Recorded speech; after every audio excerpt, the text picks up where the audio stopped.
Oh, okay. I just want. Hey, it go back to what we were talking about. It go back to what we were talking about. We'll talk about that too, man. Yo, appreciate y'all tuning in to another episode of Comedians Chopping It Up. I'm joined by two of my comedian brothers, and I got a third one coming on the way. On my screen right now, man, I got comedian SLOAN, man, my man William SLOAN. Originally from the North Carolina area, man, but my man is a fixture down in the Tampa area, and the Tampa Improv is your home club, correct? Yeah. And originally I know started out with the Comedy Zone on Independence Boulevard, brother. Yeah, I know every time I go down to Tampa, man, you one of the most hospitable brothers that's there. And if you in town, I know you got me. So both of you brothers. Glad to have you on. And then my dog. My boy, man, my QC brother like no other, man. The fool that needs no introduction. Got my boy BURPIE up in the building, man, and it's liable to go left real easy up in this joint. So I got my man Trenton Davis supposed to be coming on too out in LA. But Burt, what's good with you, man? What up, man? My boys right here, man. I ain't seen y'all boys in who knows how long. I know. I only way I can keep up with y'all on social media, but I know, Burt, you've been on the road. You done hit some shows up since the pandemic started. My first show was last weekend. SLOAN, you did any shows? My first show since March, it'll be 4th of July weekend. So yours is coming up. Yeah. Burt, you worked 2 weeks, I think, before I hit the stage. I did last weekend. It was last weekend. Okay, so you was in last weekend. So you was in Greensboro. How Yeah. was it? I'm supposed to be there this weekend. How was it like for you? It was cool. Yeah. Because even though it was on, you know how the Greensboro Comedy Zone is set up, even though it was half capacity because of the people and the way that they had them set up, it still felt like a regular night. Right. You know what I mean? And the first night was weird just because that was my first time on stage in 3 months. Right. But it was, other than that, it was straight. Like, people didn't come in there with masks on. Now, I didn't sit there and dap everybody up after the show or nothing like that. I was like, okay, thank y'all for coming out. Good night. Right. And that was what my problem was when I was at Greenville. Like, nobody had a mask on, and I'm like, y'all know it's a pandemic going on, right? And everybody's like staring at me, and I was like, look, nobody come up to me after the show. Like, you wave from afar and tell me thanks for coming. I was gonna say you thanks for coming out. You say good show, and keep it moving. But I will say that, like, my brain was fried, man. Like, my brain was everywhere.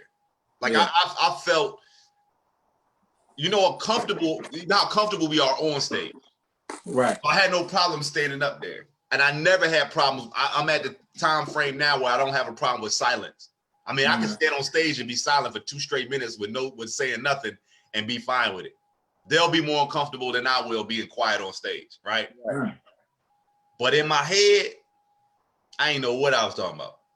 Like, I was just up there going. I was just going. I was remembering my jokes while I was on stage. Yeah. And I knew I was saying some stuff wrong. Yeah. But they didn't know. And I was like, I ain't even do the setup for that. Like, you know what I'm saying? I was just out there saying punchlines. I was like, man. And the chick went left. They were like, why? What that mean? I did the punchline first. I remixed it. Yeah, I mean, like, dude, I had no structure. It was crazy because, I mean, I was having a good time with the people because they was just happy to be out, it seemed like. Right. And then the couples that was there, you realize that these people been in the house together for 3 straight months, no break. Right. And they had to come to the comedy club with them. Yeah. So I was That's what happened at my show. It was a couple there.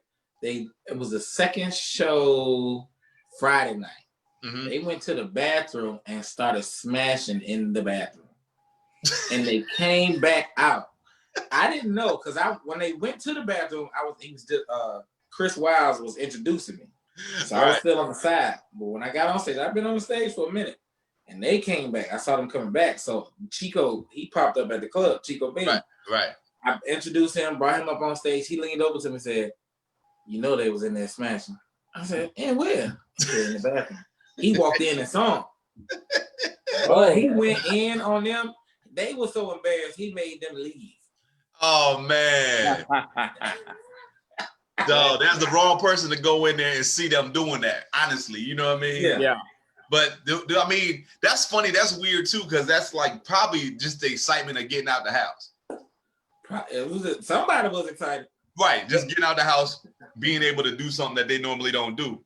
But as a comic, like, you know, first time after all this that you guys have done, it's like, you know, I want to be funny, but what's really funny right now? That was the other challenge. So yeah, you know, and then here's the thing. You know, our challenge is don't get on stage and not address the obvious. Right. Mm-hmm. Like it's an insult not to be able to address the obvious.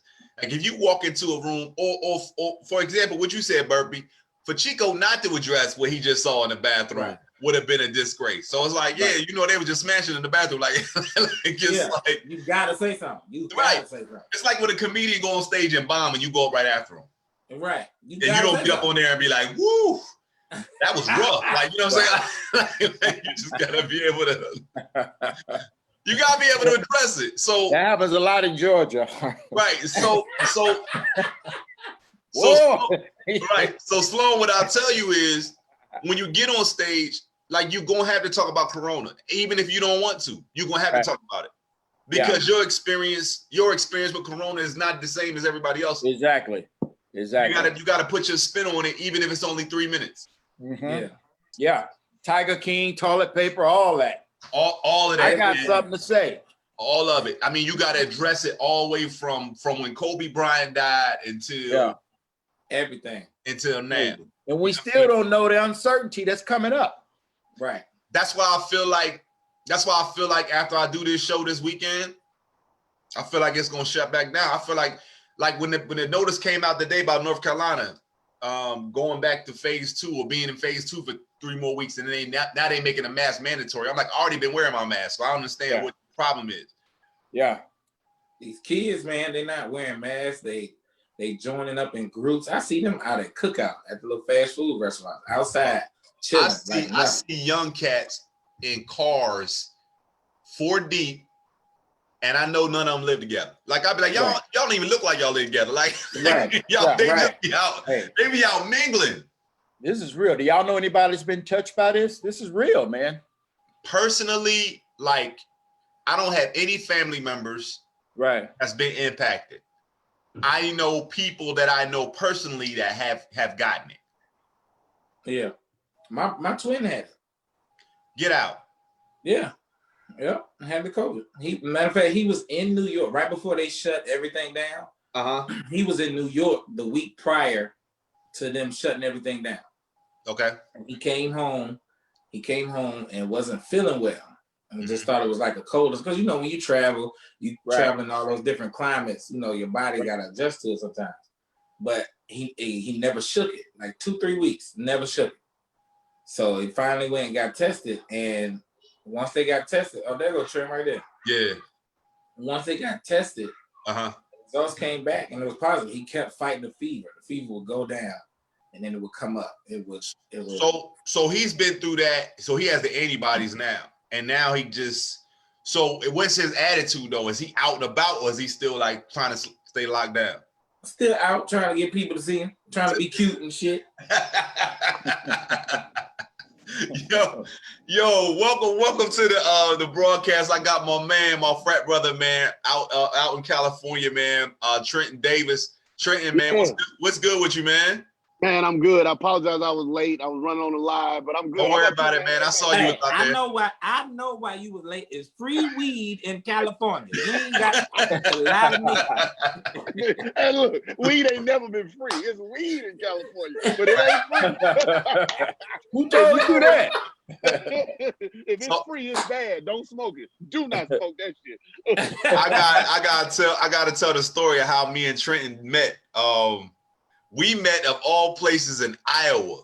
In Dubuque, Iowa. Yeah, in Dubuque, Iowa. At the comedy competition? At the 10K, yeah. We were at the 10K. Yeah, we was at the 10K. And I think we chopped it up for a minute. And if I could set the scene as far as the competition, there were 2 different shows. And the first show had 14 comedians, and the second show had 14 comedians. And the first show, there was 2 funny comedians out of 14. Trent was one of them. On the second show, it was 1 comedian that wasn't funny and 13 funny comedians. 13, yeah, 13. And we had to go one after another, and everybody was smashing. Everybody was smashing. Yeah. And the first person to go was Ambrose Jones. And I was like, man, listen, I don't want to do this no more. Like, I was like, I don't want to do this. Yeah. And he killed the stage so bad. And I said, yo, I had to go like 6th. And I was like, man, what is going on? And it was so crazy. And I think after I got done, you came up to me and said, dude, you killed it. And I go, I think everybody did. You was like, nah, yours a little bit different. And I appreciate it. And I went on my phone, and then you was like, I had my fraternity shield on there. You was like, what's that? I said, what you know about that? And then that's how we connected or whatever. That's how we wrapped it up, yeah. But that was good, man. You always been a good brother, man. And I don't know if you know Sloan, William Sloan on the screen up there on the screen. Sloan's out of Tampa. Okay. And and I know you know BURPIE. Yeah. So yeah. So Sloan's in Tampa. Sloan, you're in Tampa. Yeah, I'm originally from Charlotte, but I've been in Tampa like 15 years. Okay, all right. And then where are you right now? My fault. Me? Yeah, my bad. Oh, I'm in Charlotte. Oh, you so everybody Carolina up. Y'all 2 Carolina, you Florida, I'm in California. I got you. There it is. No doubt. How often you do this, Jay Vince? How often y'all get together? Oh, I do comedians chopping it up. I usually do it on Sundays, or I do it on Wednesday nights. Okay. We just chop it up, talk like Greenview conversation or whatever, and we just talk about different things that's going on, man. So, if you ever available and you want to chop it up, man, just hit me up and I'll let you know the next one I'm doing. You know what I mean? I will, man. Yeah. So have you done any shows since the pandemic, Trent? I have, man. I did my first one 2 weeks ago. So this is a little bit scary. I did my first one 3 weeks ago at a spot. I live at about an hour south of LA. Yeah, what was that? March? 3 weeks ago. You did a show 3 weeks ago? Hey, nigga, you need to have a mask on. Did they say 3 weeks ago, March? Well, I see. This is the thing, man. People don't realize is if you take LA and San Diego and San Francisco out of California, it may as well be called Calabama, right? Because it's nothing but Republicans, and they don't want to be. They do not want to be told what to do. So they opened up. I think the show was. Seriously, I think it was like, I can tell you, June. It was first week of June or something like that. But this is the scary part. So we did it. I wasn't the first week. Another person before me was the first week.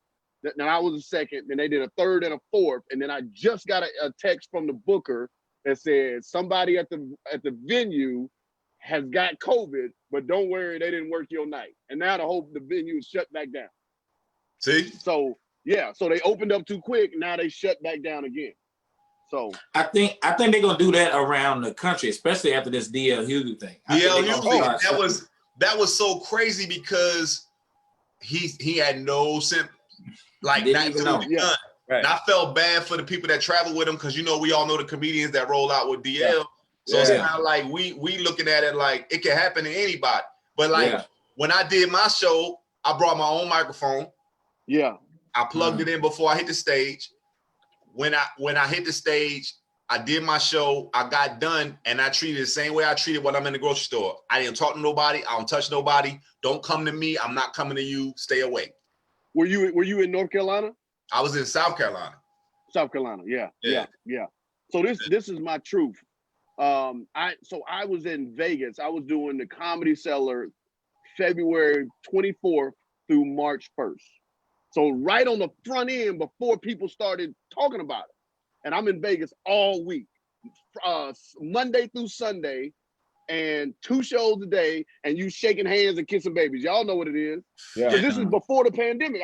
Nobody knew nothing about it February 24th. Nobody knew nothing about it. So Vegas from where I live is about 3.5 hours. That last night, I'm sick as a dog.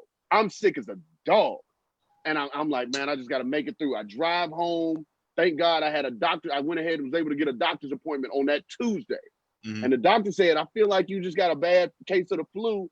He said, but I'm gonna give you inhaler. I ain't never had an inhaler all my life. All my life. He said, I'm gonna give you an inhaler. Following week, everything blew up with the pandemic. And I'm like, I think I got it. I on my mama, I think I had it. And thank God I was just, I guess, in good enough shape where I was able to recover. But I think I had it. I really do. So you never, so you haven't even been tested for the antibodies?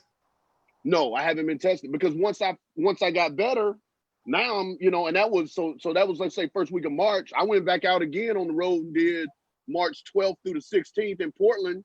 And that was the last time I've been on the road, period. So it was Trenton. When I came, Trenton started the pandemic. Yeah, he did it. He started in California, man. That's your fault, man. Yeah, you did that shit, man. That's you, man. Yeah, it's Trent's fault, man. Trenton Davis is responsible for Vegas and California. I'm the epicenter. Yeah. So, but think about this. Think about, because all of y'all been to Vegas. Think about who's in Vegas. And I don't mean to be racist. It's a lot of tourists. It's a lot of Asians and Canadians, and it's more tourists than it is Americans in those crowds, right? Right. And so I'm not joking. I don't think I was the epicenter, but I do think I had it. I really do. You should listen. You should get tested for the antibodies. Like, you should just get tested. I don't think they got to do the whole swab thing for that. Like, you get tested for the antibodies, because if you got the antibodies, then you'll be like Burpie's brother. Like, just be like, all right, I'm good. You know what I'm saying?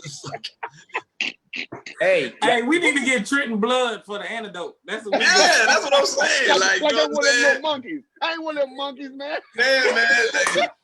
Outbreak monkey. Y'all give it up for the outbreak monkey, Trenton.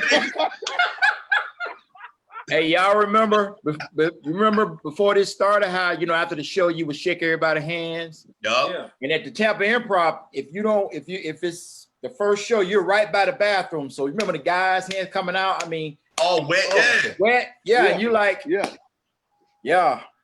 So what I had to get used to doing is not touching my face. Yeah. You know, because and the thing about it was, my last show was the 11th of March. Okay. And I shook everybody's hand that night. Yeah. Were you in Charlotte or were you on the road? I was in South Carolina. I was in the same city that I was in last week. Yeah. I was doing a cancer benefit. And somebody that was there that night at that show passed away from COVID. Wow. Really? Yep. Wow. Oh man. Wow. Oh man. Now I don't know if they contracted it after that or they had it before that, but it was there, because I remember seeing the comments that was going back and forth with some people that was at the show. Let me ask you a quick question. Mm-hmm. Would how will any of you guys, how will you handle selling merch going forward? I haven't. Man, but Jay, let's think about it. For a weekend, that's merch might be maybe not $1,000. It may be $800. You just maybe not $1,000. Oh, what's gonna be $1,000 for me? You see that emblem? That's what I sell. Like that. That's like, look. I know how much money I make on merch. My shirts sell crazy. That's a big amount of money to not do it anymore. Right now, my idea, or what I did last weekend, was it wasn't about the merch. It was more about just having to get on stage, getting that connection again. It was more selfish. It was more selfish and more, I guess, therapeutic for me, because I'm going crazy sitting in this house. I've been on stage for 3 months, so I needed to be on stage. Right. It would have been the same if somebody would have told me, "Hey, man, we just want you to come up and do like 7 minutes." Yeah. It was like that's how it felt for me. So the merch wasn't important. But going forward, I feel like it's the opportunity for me to find out how not to have to sell it in the house, like to sell it online. And just promote it and say, y'all go to this website and y'all can get a shirt delivered to you tomorrow. You mentioned something, and I'm sure it's the same with all of us. I was telling people that don't believe it, that don't understand. I said, this is the first time I hadn't been on stage in a month in probably 12 years. Wow. Yeah. Right? Probably 12. I don't know when the last time. In some capacity, open mic, whatever. Right. Karaoke. Not having that access to it. Access. Right. Yes. Yeah. Like I don't think I've ever not been on stage that long. You know what I'm saying? So for me to not being able to, it's one thing to say you're not going to do it, but for me not to have access, like, you gotta understand, it drives people crazy. I mean, we all know people in this business. Yeah. We all know we got vices, right? Yeah. Some cats ain't gonna make it out of this. Some cats already gone. Listen, man, I'm gonna tell you something. There's some cats that have some dependencies, bro, that the stage keeps them from those dependencies. Yes, I agree. What's gonna happen? This pandemic is gonna make you a comedian. And some people don't know how to do this. Some people don't know how to write jokes on their own. Some people don't know how to come up with a premise, setup, punchline, a callback, a tag. They don't know how to come up with material. Yeah. On their own. So being in this pandemic is just, it's gonna, the number of comedians is gonna go down drastically. Yeah, I agree with that. And also, you will be able to probably reinvent yourself or add more to your act. Just see if you want to add maybe some music to it, or just video or any type of thing, the skill to kind of learn, just to enhance the show. Yeah. I was doing just like everybody said, just to try to get behind a mic and get used to it. I was doing IG live at like 7 o'clock on Pacific time, but I was just working on new material. And it's just me in my room with a mic, right? And I fucked around one night, did 25 minutes. Now let me be clear. It wasn't 25 minutes of good material because there ain't no audience there. So I don't know if it's good material. But it was 25 minutes of me talking, right? And you know how it is. Maybe a third of that is good enough to hit to the stage, But I think you're absolutely right. I think if people do it right, they can come out here with another half hour. Really. Easy. Right. I mean, easy. You can have, I know for a fact that I riffed for a good 15 minutes of time, about 45 or 50 that I did. And that was just me talking about how crazy it is for me to be on stage right now and me messing around with people in Greenville and how they felt about things. Because you cannot sit down and write how crazy it is. You just got to go off the top because you got to think about it. When you see other people, no script.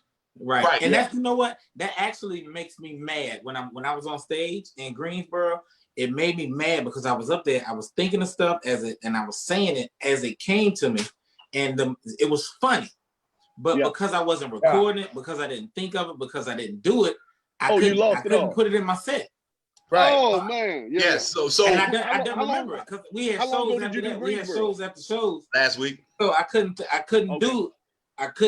put it down and actually make it a joke. So what I said, I know I said it, but I looked over at somebody to feature something. I said, "Hey, write that down. That was funny." Just because, but I forgot about it after that. I smoked too much weed. And that's what, and like I said, like my attitude now, like I record. I wasn't good at recording. I would record when I felt like I wanted to, or if I was trying to do it, I would record. But now I'm recording every single set, right? And you saw what I did, Bert. I put 3 clips up in 3 days. And it was all from last week. And it was like, here's the thing. If I'm talking about coronavirus, that's going up. Because I'm not talking, listen, 4 months from now, I'm not doing no jokes about coronavirus. Right. Yeah. So whatever I tell you about coronavirus, if it's funny and the crowd laugh, it's going up online here. Yeah. Well, I was just going to ask that question. Yeah. Yeah. I was going to ask the question. I was like, well, how do you, not you, but in general, how do we write an interesting angle about coronavirus when we know every comedian is going to be talking about it? Everybody. And that's everybody. I don't want to talk about it, but me too, I got to. I'm with you. I got to. You got to acknowledge the way that you do it. The way that you do it, I feel like the way that you do it is you make the joke around and about you specifically. Yeah. Right. Yes. All day. Because everybody's going to talk about it. Everybody. Yeah. Everybody got a Corona joke. Everybody got a Black Lives Matter joke. Everybody got a racist joke. But if you make that joke specific to you and the way that you dealt with it, the way that you feel about it, oh man. Yeah. I agree. Right. That's one of those jokes that you can take with you somewhere. And you like, remember when the Corona hit? Let me tell y'all what blah blah blah blah blah blah blah. Yeah. Right. Especially if you've had it. Like if you've had herpes, you really can harp on herpes. You know what I'm saying? Hey. Well, hold on, bitch. Hold on, wait. If you had herpes, that don't go away. That don't go away, bro. No, that don't go away at all. Hey, listen. You know Magic Johnson or something? How you get know what I'm saying? You must know Magic. Hey, don't run from it. You don't run from it. Put your person on it. Live in your truth. Listen, in your truth. I'm sorry. I'm in a bad cough. So one of the jokes I told, I said anybody in here had it, and it got quiet as hell in there, right? I said some of y'all act like y'all about to clap, but I said, listen, I said this is more like AIDS than it is cancer. Like you can say I had cancer and I beat it. I was like, but ain't nobody want to say I got corona and I be like, dude, listen, that's closer to AIDS, man. You want to leave that alone. Don't be offering that up. You don't want to hear all that, man. You didn't start off with that, did you? Right. So no, listen, it was so awkward. Listen, Burpie, the way it started off. Hey, how y'all doing? Listen. Who got it? Listen. Nah. Hey, listen, let me tell you, the way I started off, I grabbed the microphone. I took the microphone, I put my own microphone in. Then I said, Greenville, what's up? They was like, what's up? I said, put the mic stand to the back. I said, listen, I don't want y'all looking at me like I'm some little bitch up here. I said, I'm responsible taking care of my 80-year-old mother, and I can't be fucking around getting sick messing with y'all and this dirty ass microphone. And that's when they started laughing or whatever, because they all got quiet, like they looked at me like I was like a little hoe or something, because I had my own microphone, like I was going Hollywood the room and shit. Yeah. This nigga done brought his own stool on stage. Yeah, I brought my own stool, mic stand. I was like, man, spray this stage down. Like Bliss the nickname finna be the aggressive comic. Bert, man, listen. Bert, I'd be 15 years for me in November, right? I just don't have the same, like my attitude is different. And Sloan, you probably feel the same way. Like there's no politeness to me because I know I'm funny, right? So my job is to gain the audience's attention and get them to like me within the first 3 minutes, right? Right. But I also know I can piss the audience off and win them back too, because I've done it times. So when I get on stage now, it's really not about let me make everybody happy. It's more or less like you already have a good time or not. Yeah. You see what I'm saying? So it was like, I don't know. I was like, we already in a pandemic. What y'all gonna boo me off the stage? Right. What you gonna do? Go to the other comedy club? That's what you gonna do? Well, maybe you feel bad. I've been in the house for 3 months. You know what I'm saying? Yeah, you can definitely piss them off by saying, "Who got it?" I could have pissed them off. I could have pissed them off by walking on stage with a Black Lives Matter shirt. I really could have did that. You know what I'm saying? But I knew where I was at. I was in Greenville, South Carolina. So it was one black person in the audience, and I was on stage. Oh, you know, I know. Was it the Greenville Comedy Zone? Yeah. Okay. Yeah. And that's how I started my set in Greensboro. And I'm there this weekend. It was two dudes it was two white guys that opened. Well, Chris Wiles, he hosted, and Aaron Weber out of Nashville. That's my boy Aaron, Yeah, that's my guy. But I mean, it was two white dudes and then me. And that's literally how I started my set. I was like, well, I don't know how they advertise this show to y'all, but hell, they shocked me too. Hey, Burpie, was Arizona Pete's open? No, they got the clubs shut down. Like the nightclubs, they got all those shut down. I bet you they go up in there if it was open though. Hey boy, you know that mechanical bull. You know that mechanical bull probably get up and ran out of that bitch. if you might not catch corona out there, you gonna catch something. You gonna catch something in there. Can you imagine that bitch packed? I've been on there was packed. Yeah. I drive right past that joint every time. I was like, I will not indulge in this ignorance up in that. We got free tickets. You're from the comedy club, huh? You guys funny. So I used to go to Arizona Peace like it was nothing.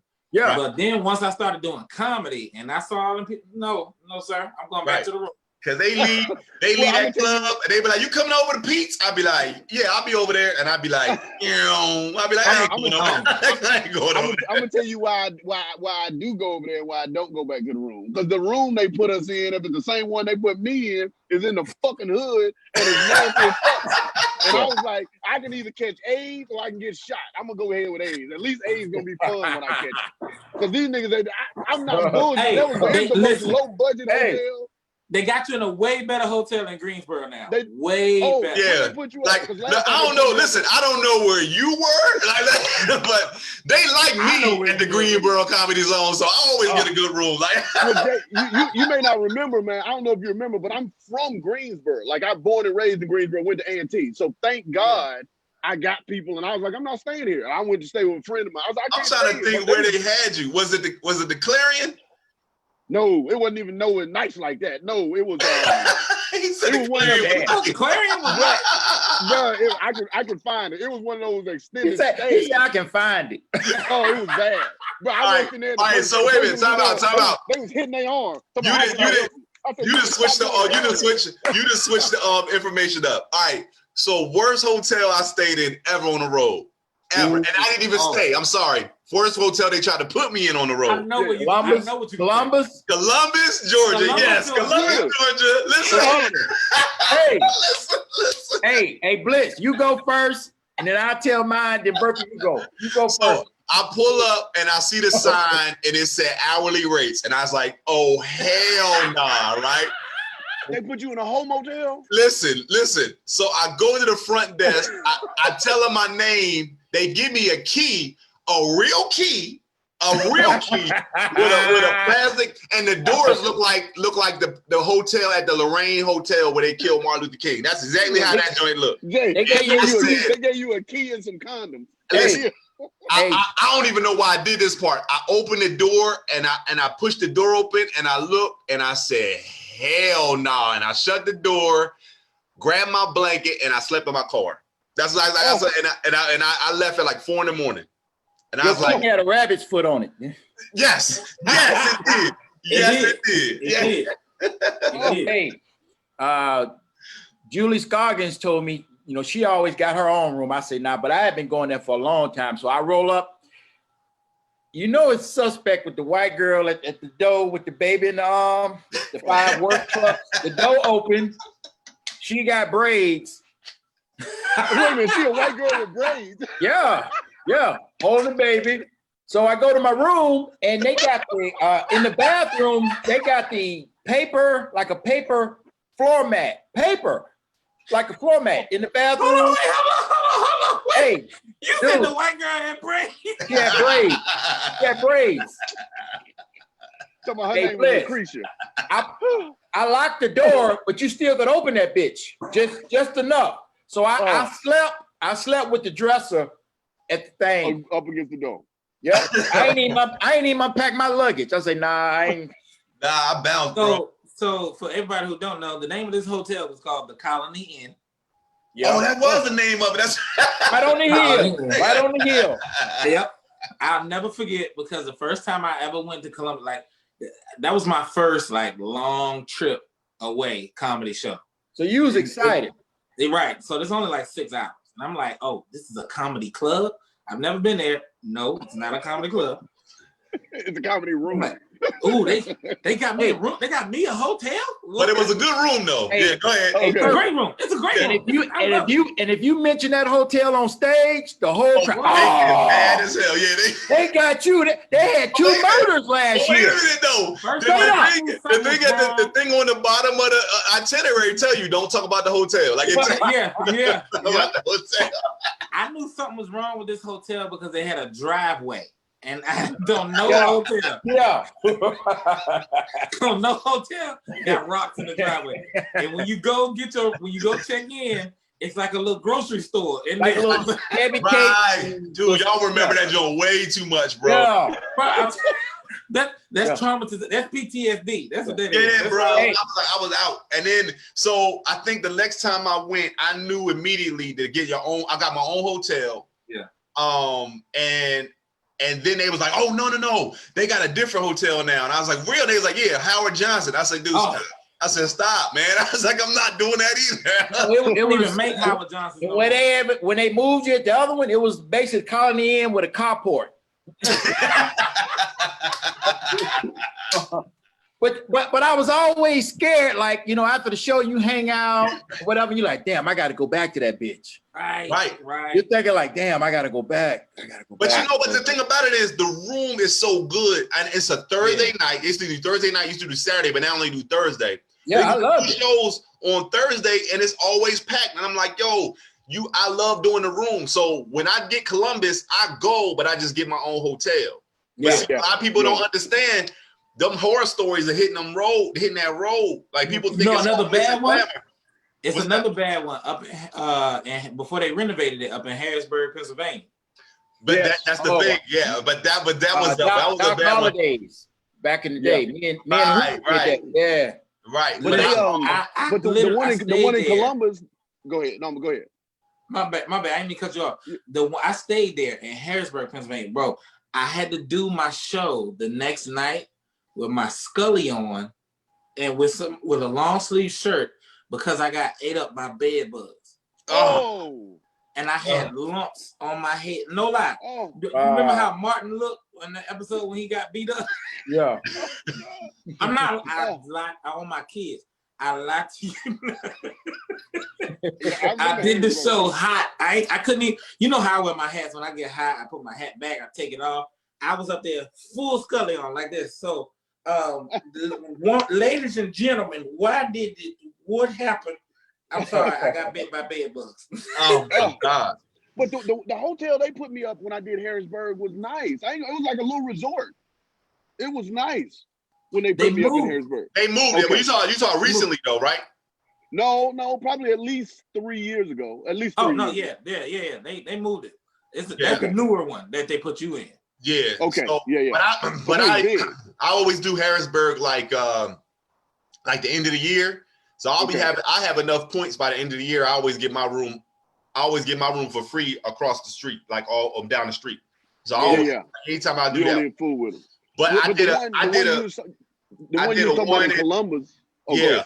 No, go ahead, Columbus. Go ahead. Well, I was just saying the one you did in Columbus. Also, the reason why you can't drive to the next show is, at least when I did it, you don't have a show on that Friday. Your next show is Saturday. You don't. You shit out of luck. Yeah, that's it. So you SOL.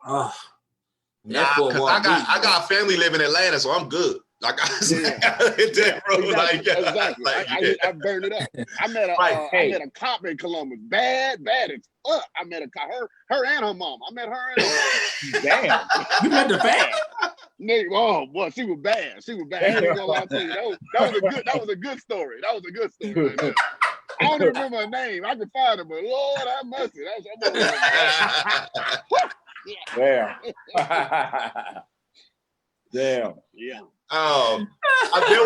There was another gig I did in Gainesville. The dueling pianos.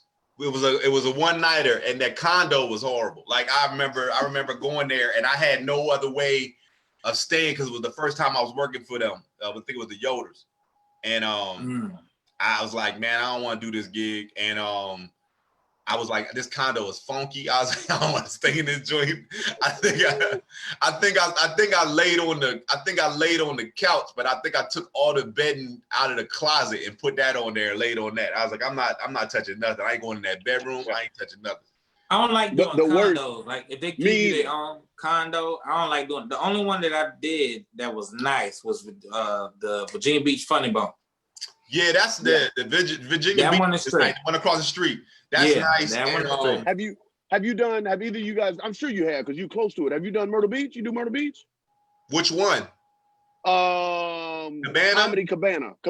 Yeah, they got the condo. Yeah, that's decent. That condo is nice. That condo is nice. But that's their old place. They used to live there, but now they got another joint. Yeah. Well, last time I was there again 3 or 4 years ago, but it was nice. 3 or 4 years ago, it was nice. They did treat it right. Yeah. You know, I've never done the Comedy Cabana. I did the Carolina Comedy Club down there. Yeah. Right. Yeah. I've never done the Cabana. Yeah, the Cabana is nice. You know, Cabana is decent, you know. Yeah. But yeah, I remember you advertising doing that one, Trent. I remember you Yeah, I mean, it was a minute ago. I like go again, all my family's in North Carolina. So if I do that one, they'll meet me in Carolina and we'll hang out for the week and all that good stuff. So you know they're not coming out to California. How often you get back home though? I do the Greensboro Comedy Zone like once a year, but it's the thing, man. I don't, he pays so little.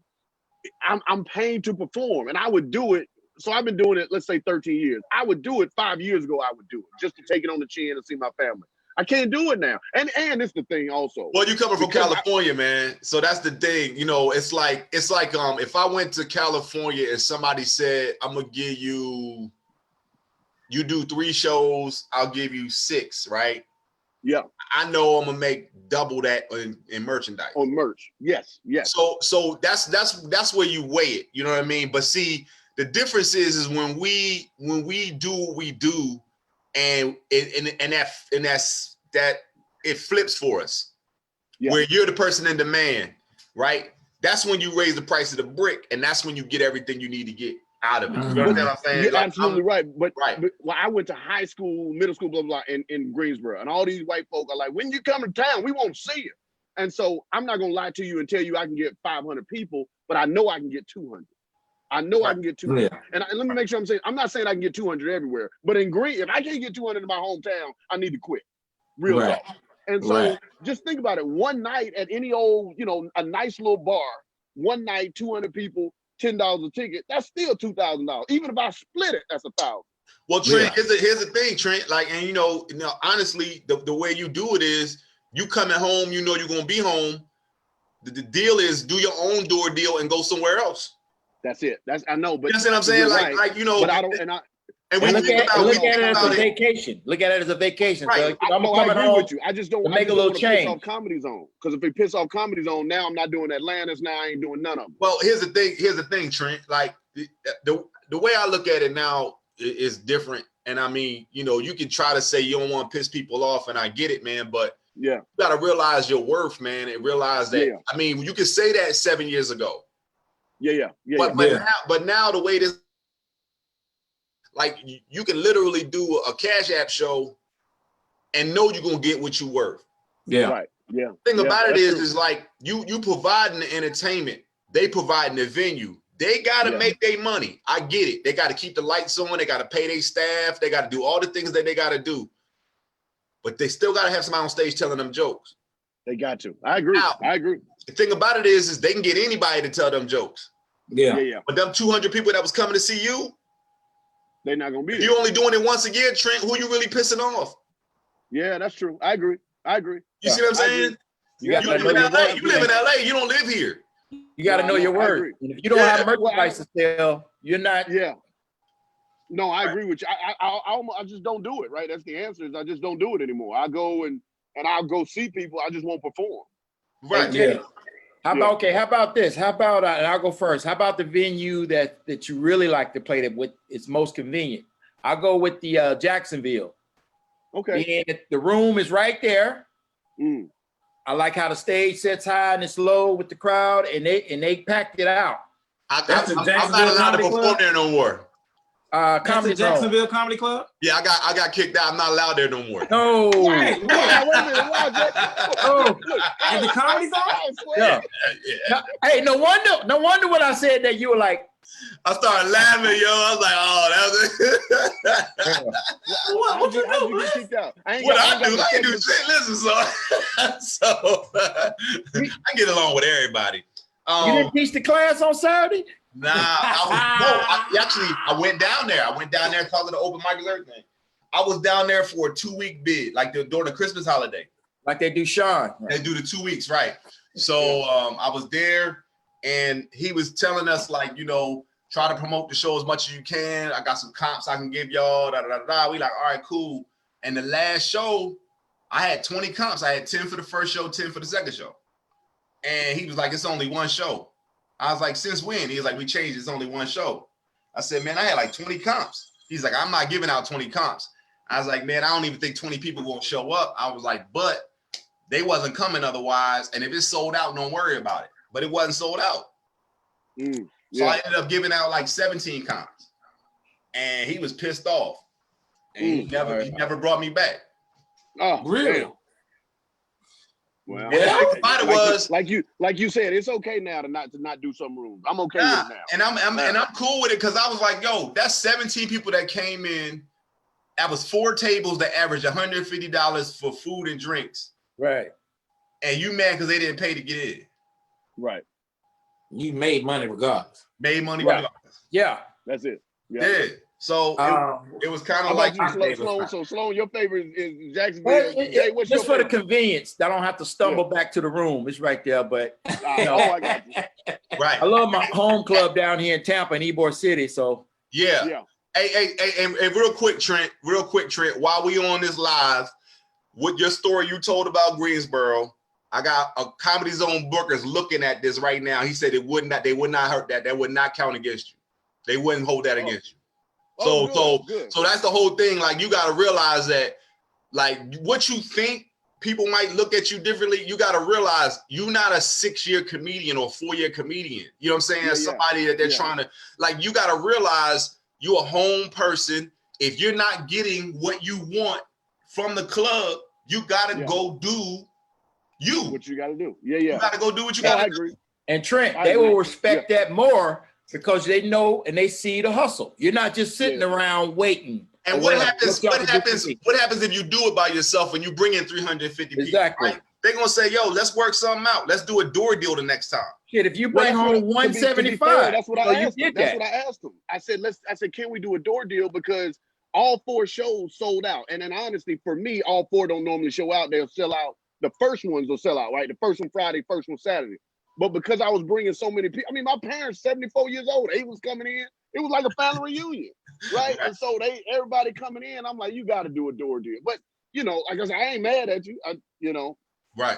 Man, my doggone battery, because I was on live 2 seconds, so my battery about to die, man. I apologize. But I want to jump back on, maybe not next week, whenever you have time, man. I want to jump back on. Don't even worry about it. I got you, man. Just hit me up on the messenger. Sloan, good meeting you. I want to get everybody on Instagram, so I follow you. Bird, hey, dog, I follow you. Yeah. If you change your shirt, your battery will go back up. I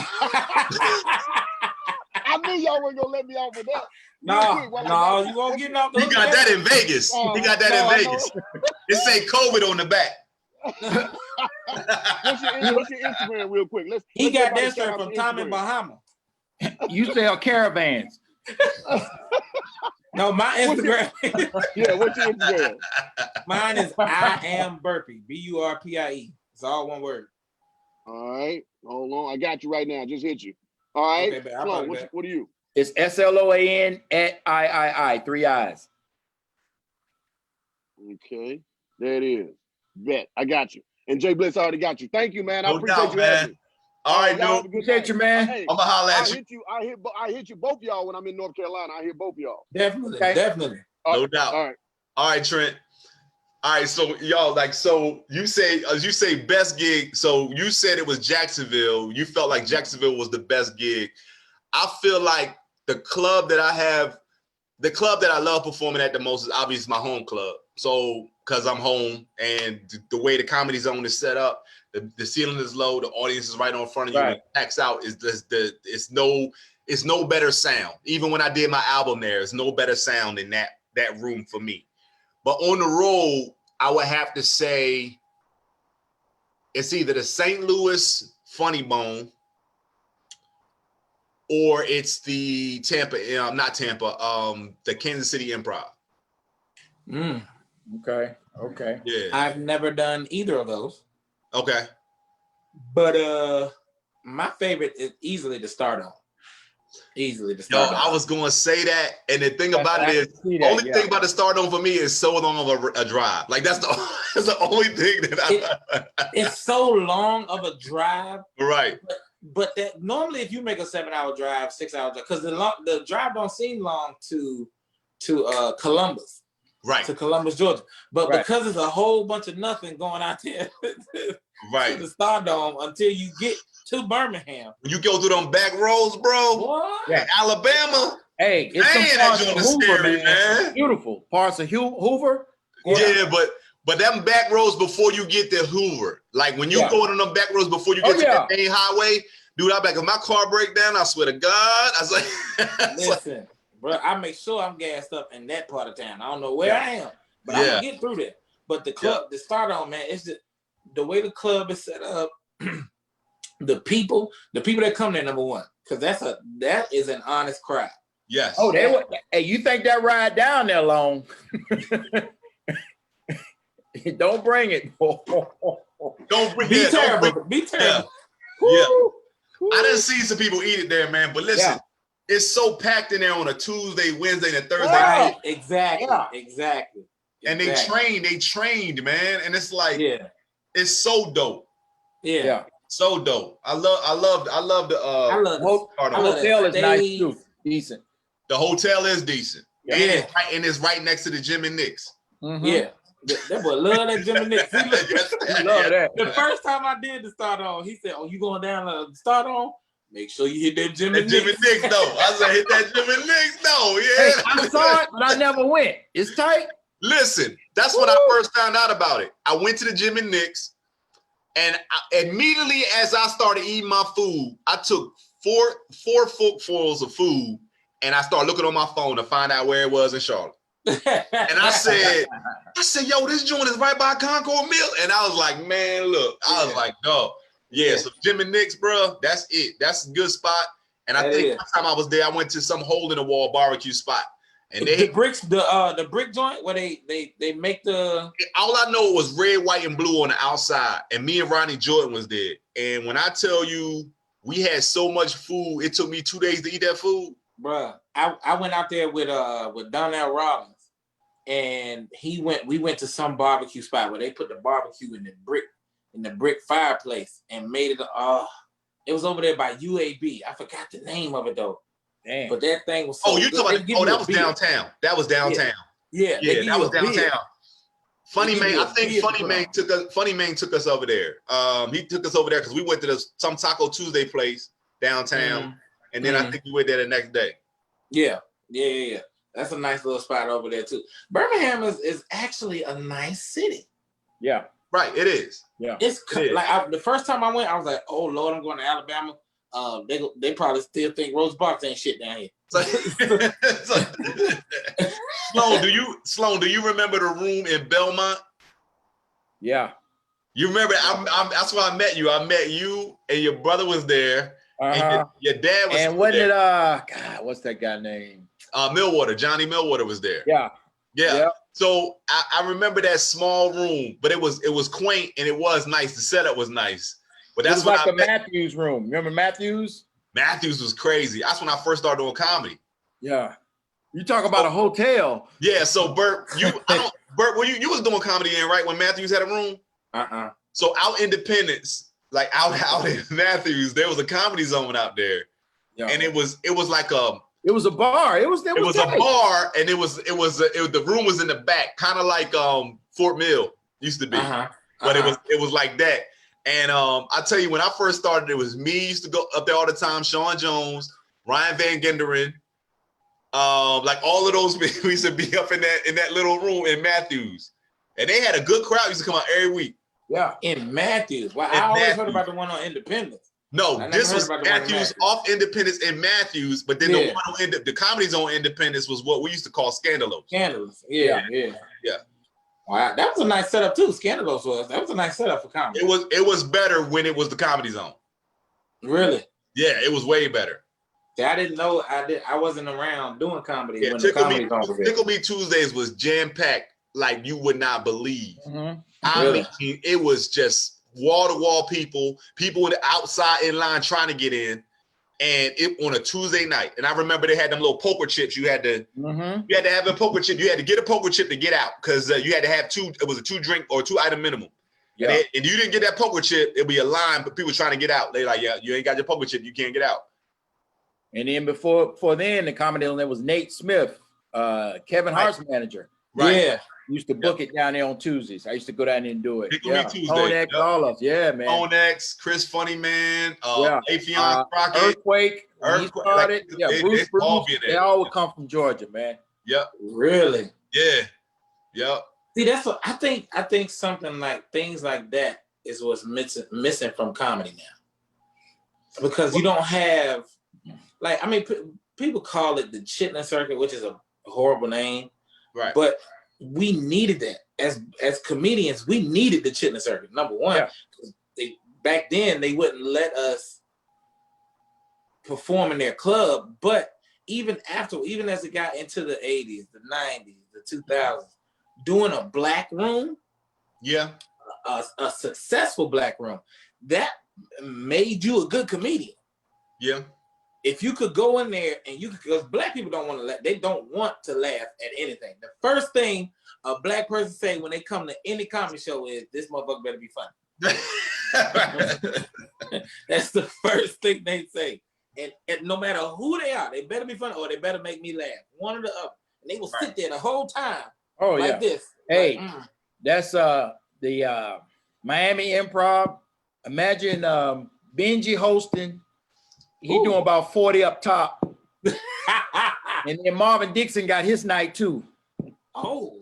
So we did stories about that. We did one of these, and I had Mike James on here, Renard Hirsch, and we were telling bomb stories, and both of these stories came from the Miami Improv. And another one is Bruce had the 559 Club. I saw Chris Thomas get booed off the Mayor BT back in the day. Right. Yeah, 559 Club, Bruce Club. You know what I noticed about a lot of comedians from that time, from that era, like the Comic View era, is it's like they stopped working on their craft. Nah, because here's the thing, Bert. Think about it this way. They made so much money not having to do any work. Like, they got off their popularity. So it was like, I seen this dude on BET, and you could go in there and do the same jokes. On BET, and people are going to love it for the nostalgia purposes, right? But what happened was all these young guns came, right? We came in writing. Yeah. Right? Trying not to do the same thing over and over and over again. And it kind of like pushed it to the side. Now, you got so many people that can go online and look at that video of comedy so many times over and over and over and over again. Right. They come to the club, they're like, man, I don't want to see this no more, man. I've recited this at home. Yeah. I don't want to do your show with you. Right. And that's what it is. Yeah. I don't know what it's like, that time frame in comedy, that era. It's them. It's that little bunch. They've been doing the same jokes from. Now, don't get me wrong. We all have jokes that we do. Right. When we, you know what I mean? When we go on the road or we go back to a city, blah, blah, blah. But we come with something else.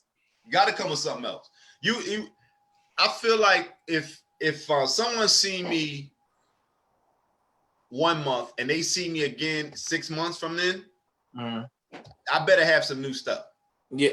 What? I gotta have at least 3 new bits or something, because I feel like most people, their memory ain't that good. Like, they ain't gonna remember everything. But I feel like I need to be able to do something where they like, oh, I like the new thing that you did with this. Right. Or I like the new joke that you did with that.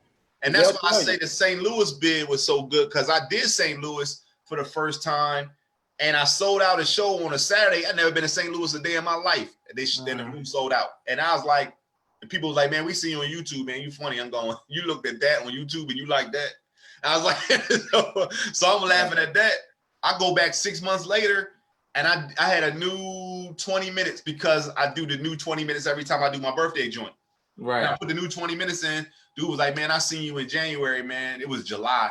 He's like, dude, that dude, he's like, them new bits is funny, bro. I'm like, you remember? He's like, yeah.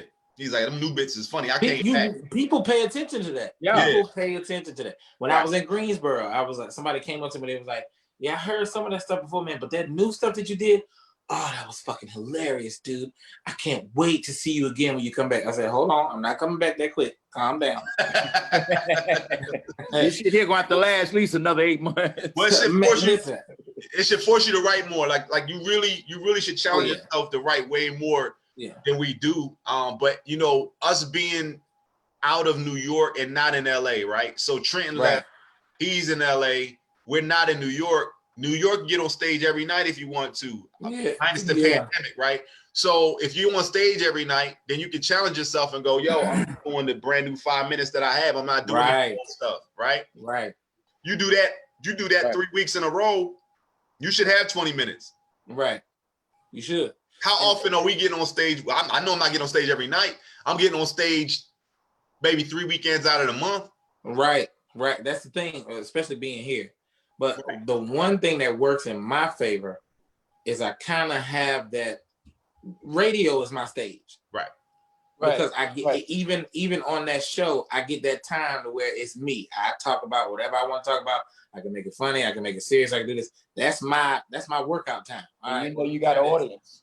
Right. Exactly. Let me try this out. Let me try that out. Let me see if this one works. Let me see if that one works. Some of them hit, some of them don't. But it's the same thing as if I'm going to an open mic. Right. It's like, okay, let me throw this joke out there, see if they like that joke. Let me throw that one and see. If they like it, they like it. If they don't, that's the only thing about radio. I don't have that honest feedback. I don't have that immediate feedback.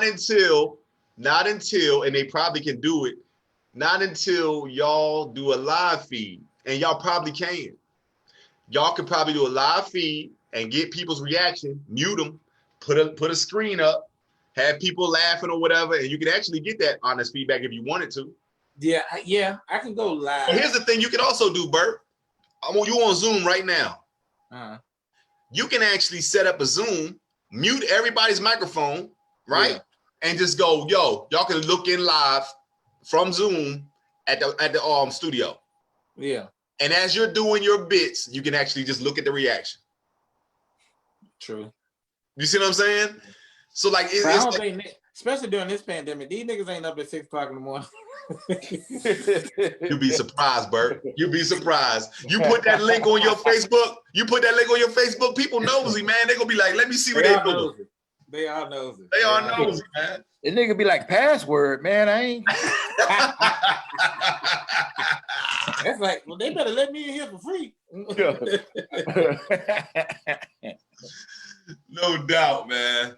Yo, man, I appreciate y'all joining in, man. We only do about an hour. We a little bit past that, man. But listen, I'm gonna reach out to both of y'all again because I want to definitely bring y'all back on. I'm just going through my initial rotation of comedians, and I'm trying to touch everybody before I start bringing guests back on because they be like, man, you done had that dude on twice. You ain't bring me on yet. I don't want to have all that. So I mean, BURPIE, I done had you on my host like 8 times. I'm like, I'm gonna bring Bert on. Then I'll be like, all right, we'll bring this, bring that. Like, but you know how we do. I'm gonna see you on Call of Duty before I see you on here. Right. So it's just like, and Sloan, man, thanks for popping in, man. And appreciate y'all, man. You ever try to get you back. Sir. Good to see you, Sloan. You too, man. When I come home, I'll definitely hit y'all up, man. Definitely, no doubt. Man. No doubt. Don't forget, bro. Yeah. Much love, man. All right, man. Peace. Peace.